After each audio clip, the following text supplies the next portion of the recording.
Muchísimas gracias. Muy buenos días a todos. Muy buenos días, señor embajador Pop, ingeniero Juan Carlos Pais, y gracias, Juan Carlos, por la presentación. Como lo mencionaba, mi nombre es Krista Fonsea y quisiera pues agradecer a Fundesa por la invitación para formar parte de este foro y muy especialmente al Departamento de Estado de la Embajada de Estados Unidos por no solo apoyarnos. Tengo ya el gusto de conocer a Amy desde hace algunos meses y aunque nos queda mucho trabajo por hacer, pues desde ya le agradezco por tener un genuino interés en fortalecer las instituciones públicas de nuestro país. También gracias a María José Iturbide y a Alex Guerra por permitirme compartir, ser parte de este panel el día de hoy. Yo en los próximos 10 minutos les quiero compartir tres cosas muy puntualmente. Quiero hablar de qué es Empowa, cuáles son nuestras competencias y nuestro marco de acción. Quiero compartirles qué hemos hecho en relación a la sostenibilidad del recurso hídrico y como cierre quisiera darles una postura personal de cuáles creo yo que son los retos para el cumplimiento del Acuerdo Gubernativo 236-2006. Entonces, pues, ¿qué es Empowa? El origen de Empowa creo que es muy interesante porque fue una empresa que fue creada específicamente para administrar el acueducto de Chayá-Pixcayá. El Acueducto Nacional Chayá-Pixcayá fue una obra realizada por el gobierno central en la década de los 70 que trasvasa dos ríos, el Chayá y el Pixcayá, a lo largo de 42 kilómetros hasta prácticamente el área metropolitana donde potabilizamos el agua. En ese entonces, el acuerdo con el gobierno central fue que dicho acueducto se daba para administración de la Municipalidad de Guatemala, pero que a cambio la municipalidad tenía que crear una empresa para administrarlo, y es así como hace 50 años, este año cumplimos 50 años de haber sido fundados, nace la empresa municipal de agua que conocemos todos como Empowa. En su mismo artículo de creación y desde entonces la función de Empowa era principalmente proveer el servicio de agua potable, pero es en la década de los 80, luego de la reforma del Código Municipal, en donde se le da a las municipalidades la competencia y la obligación de hacerse responsable del servicio de agua potable y también del alcantarillado. Entonces en los 80 pues ya se les traslada a Empowa esa responsabilidad también, y pues en resumen esas dos son nuestras principales funciones. Pero debido a su origen, perdón, y lo olvidé mencionar acá, el acuerdo establecía que el agua del acueducto nacional era específicamente para la ciudad capital, y cuando los excedentes de producción lo permitieran, pues podía apoyar a las áreas de influencia. Es por ello que hasta el día de hoy Empowa, a pesar de que legalmente es una competencia de las municipalidades, todavía proveemos algún tipo de servicio a usuarios en prácticamente 9 municipios más, aparte del municipio de la ciudad de Guatemala, y esto corresponde aproximadamente al 16% de todos nuestros usuarios. Creo importante también compartirles este dato, que según el último censo que se hizo en el país, prácticamente el 25% de la población residente en la ciudad de Guatemala viene de otro municipio o departamento, ¿verdad? Que eso por supuesto que genera un estrés en la demanda de recurso hídrico a nivel de la ciudad. Y también compartirles esta gráfica que diariamente se duplica la población residente. Se calcula que en la ciudad de Guatemala recibimos aproximadamente 1 millón de personas y diariamente ingresa otro millón más. Entonces, digamos, durante el día la demanda del recurso hídrico pues se duplica en la ciudad. Hablando de esa demanda, yo creo que es muy importante que entendamos la dimensión de lo que los seres humanos consumimos, y para eso generalmente se habla de un consumo de litros por persona al día, pero cuando hablamos de producción lo hacemos en metros cúbicos. Entonces, ¿cuál es esta relación? Yo sé que aquí en este foro habrán muchos expertos en el tema hídrico, pero para los que no, pues un metro cúbico equivale a 1000 litros. Para Empowa, para el 94% de sus usuarios, esos 1000 litros de agua, ese metro cúbico tiene un valor entre 2.50 a 5 quetzales. Y si ustedes compran 1 litro de agua, ya sea en las tiendas o en el supermercado, pues ese litro cuesta aproximadamente 4.5. Ese dato lo saqué el día de ayer. Y si, como se dan cuenta, el mismo precio de lo que vale 1 litro en el supermercado, valen 1.000 litros de agua producida por Empagua, puesto en los domicilios. Miremos en este gráfico, entonces, cómo se compara con otras ciudades latinoamericanas el consumo por persona por día. Vemos nosotros aquí en el extremo superior a la ciudad de Buenos Aires, con un consumo diario por persona de 600 litros. Y vemos en el extremo inferior, por ejemplo, la ciudad de Bogotá, con un consumo diario de 76 litros por persona. Esto es casi una décima parte de lo que se consume en Buenos Aires, y podemos ver también del lado derecho del consumo el precio. En ese entonces, estos son datos del 2014, en la ciudad de Buenos Aires el metro cúbico costaba el equivalente a 16 centavos de quetzal, pero en Bogotá costaba 12 quetzales el metro cúbico. En morado, más o menos en intermedio, y estos son datos de Empagua, hemos establecido que en la ciudad se consume en promedio 208 litros por persona al día, y en el 2014 el costo por metro cúbico era de 2 quetzales con 45 centavos. ¿A dónde voy? Yo creo que es muy importante este ejemplo porque se establece una clara relación entre el precio del agua con el consumo que hacemos los habitantes de esta ciudad.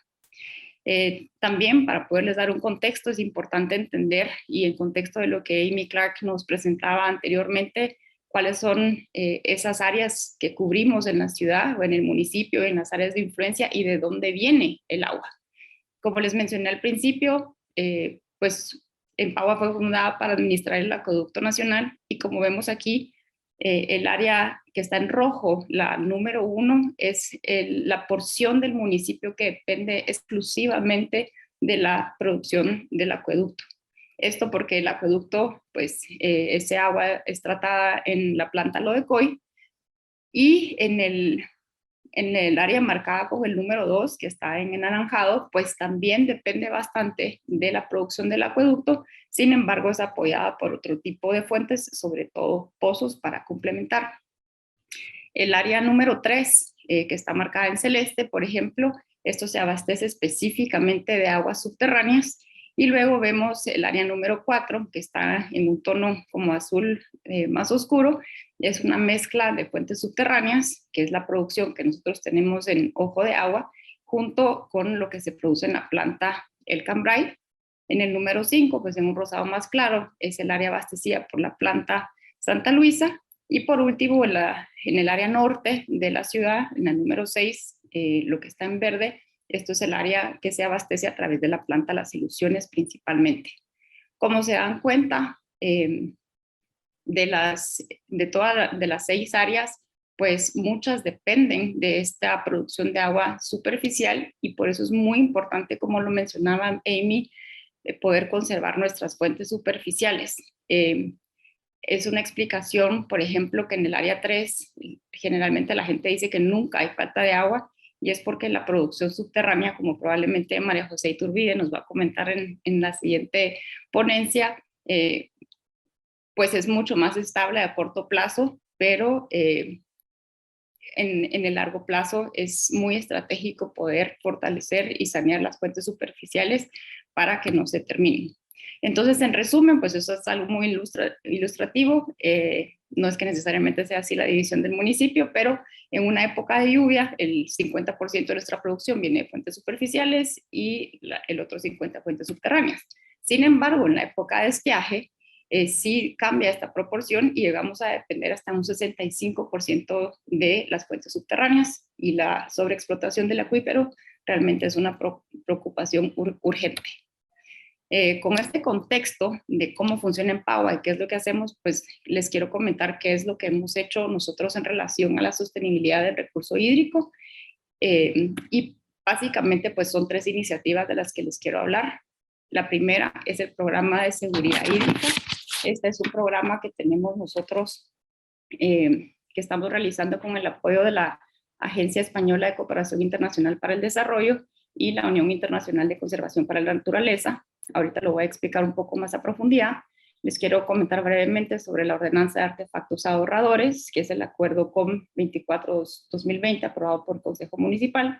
Y la tercera iniciativa es el Reglamento de Impacto Hidráulico. Este reglamento pues, lo estamos desarrollando con el apoyo también de USAID bajo el proyecto de Creating Economic Opportunities.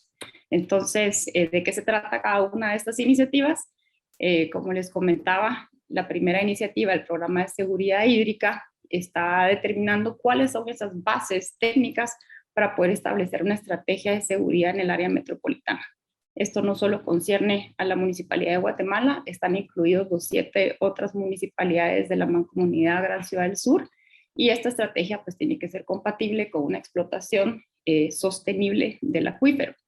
El programa tiene un componente, el número 3, específicamente es fortalecer el marco político municipal para una gestión del recurso hídrico.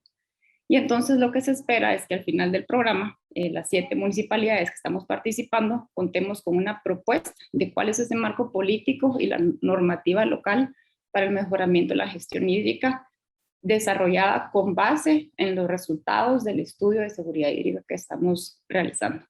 Esto es pues su objetivo estratégico número 2, el marco político municipal para la gestión hídrica fortalecida. ¿Qué incluye esto? Pues las actividades como el mapeo básico de actores que se vinculan a la gestión del agua.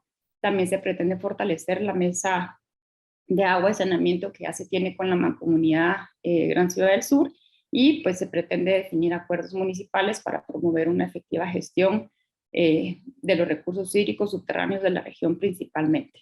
Este es un proyecto que finaliza ahorita en el año 2022 y pues estamos muy ilusionados de contar con los resultados de este proyecto.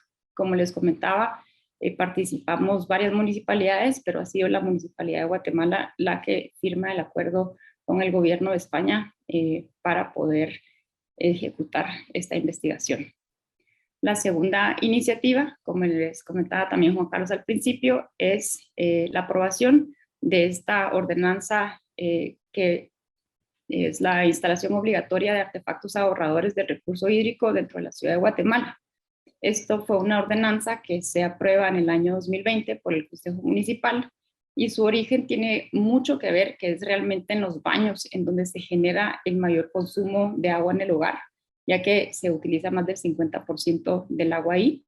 Esta ordenanza pues está basada en estándares internacionales utilizados en alrededor de todo el mundo y es un trámite relativamente fácil. Esto es algo que emitimos aquí desde Empowa cuando se entregan las resoluciones para las licencias de construcción, en donde los solicitantes deben de agregar en la memoria descriptiva cuál es ese cálculo de agua, cuál es el porcentaje de reducción que se va a tener con estos artefactos ahorradores, y esto se hace constar por medio de una ficha técnica y una declaración jurada. Los objetivos de haber aprobado esta ordenanza, pues principalmente era reducir el consumo diario que tenemos las personas en la ciudad, y esto a través de los nuevos desarrollos inmobiliarios, pero también nos permite establecer una línea base de cuál es ese consumo en las nuevas edificaciones de la ciudad. Nos ayuda también a incentivar que los nuevos desarrollos pues logren mayores eficiencias a las establecidas en la ordenanza, pero principalmente que los procesos constructivos en Guatemala sean conscientes de sus impactos. La ordenanza pues es algo que tiene vigencia y es una obligatoriedad para absolutamente todas las nuevas construcciones a partir de julio del año 2020. Es la ordenanza probablemente la hermana menor de lo que estamos trabajando en este momento, que es el reglamento para la mitigación de impactos hidráulicos a la infraestructura municipal de agua y saneamiento de la Municipalidad de Guatemala. Como les comentaba, es una iniciativa que estamos trabajando conjunto con USAID. Y ahorita también tenemos el apoyo de la licenciada Elisa Colón, que probablemente ustedes la conocen muy bien. Y eso también tiene como antecedente pues la ordenanza de artefactos ahorradores, pero en su máxima expresión, esto viene como respuesta al rápido crecimiento de la ciudad y la urbanización, y pues hay una dificultad en que la reacción municipal provea esas infraestructuras necesarias para atender la demanda. Actualmente los nuevos desarrollos no incluyen dentro de sus costos esas externalidades que se producen. Por ejemplo, está la impermeabilización del suelo, que cambia la infiltración y la escorrentía, que hace que cambie la infraestructura que nosotros tenemos que proveer para poder atender esos impactos, pero también pues el cambio climático ha cambiado patrones de precipitación y entonces donde antes la precipitación era menor, necesitamos infraestructuras más aptas. El objetivo principal de este reglamento pues es proteger la capacidad de la infraestructura, como se lo comentaba, tanto del alcantarillado y de drenaje, y pues sobre todo poder mitigar y compensar esos impactos que se generan a través del desarrollo inmobiliario en general. Estas, digamos, son las tres iniciativas que nosotros hemos trabajado a nivel local, a nivel municipal. Sin embargo, como ustedes saben, el recurso hídrico no entiende de límites municipales. El recurso hídrico se tiene que atender desde un abordaje de manejo de cuenca y es por eso que es imperativo pues tener leyes que rijan a nivel nacional y no solo a nivel local.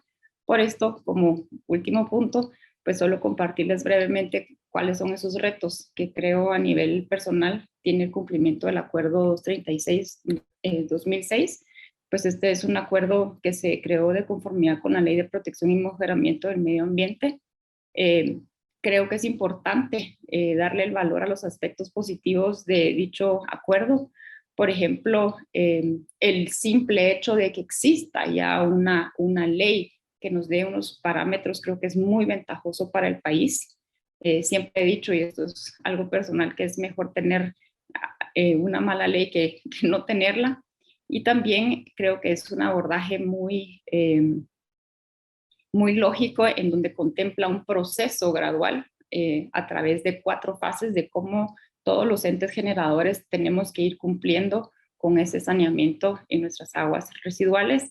Muy particularmente, y en la próxima diapositiva les voy a enseñar un video de qué tipo de agua recibimos, por ejemplo, en este acueducto nacional, y el acuerdo gubernativo pues incluye en su artículo 23 una deducción especial de valores en parámetros. Y esto quiere decir que uno puede hacer la diferencia de con qué parámetros recibió el agua y con qué parámetros la está devolviendo o continúa su cauce. Y esto creo que es de gran beneficio para el municipio de Guatemala.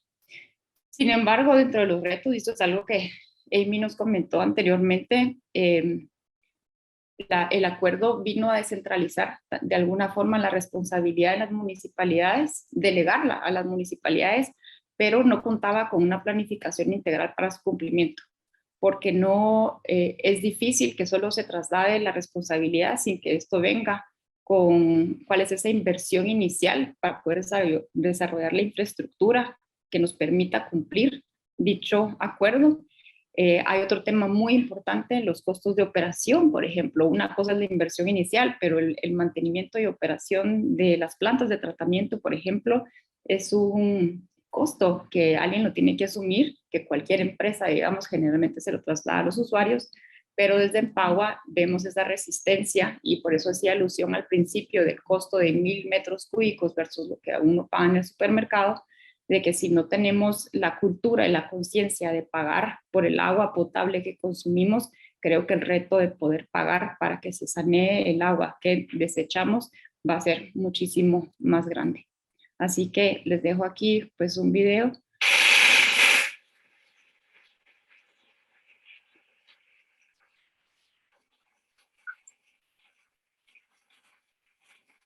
Esto es en el río Chayá. Esto nos pasa muy seguido, sobre todo durante el final de año. Tenemos muchas industrias textileras que vierten sus tintes a los ríos Chayá principalmente.